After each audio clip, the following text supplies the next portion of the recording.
High guys, I am Aishwarya आणि स्वागत आहे तुमचं माझ्या व्लॉगमध्ये. आणि आज मी बनवले होते घावणं. तर याची रेसिपी तुम्हाला मी माझ्या व्लॉगमध्ये शेअर करणार आहे. तर घावण्यासाठी तुम्ही 1 वाटी गव्हाचं पीठ, अर्धी वाटी ज्वारीचं पीठ आणि तुम्हाला हवं असेल तर तुम्ही थोडंसं बेसन पीठ यामध्ये ॲड करू शकता. यामध्ये जिरं, मोहरी, चवीनुसार मीठ, थोडंसं गरम मसाला आणि तुम्हाला जसं तिखट हवं असेल तसं तिखट तुम्ही यामध्ये ॲड करू शकता. आणि चवीसाठी तुम्ही बारीक बारीक चिरलेली मिरची, कांदा आणि कोथिंबीर सुद्धा यामध्ये ॲड करू शकता.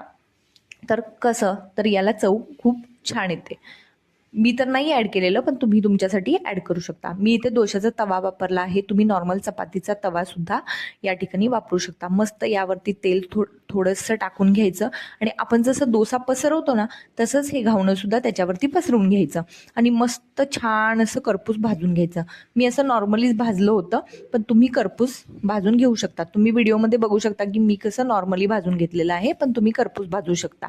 आणि हे याच्याबरोबर तुम्ही लोणचं किंवा शेंगदाण्याची चटणी किंवा खोबऱ्याची चटणी याबरोबर सर्व करू शकता आणि एन्जॉय करू शकता.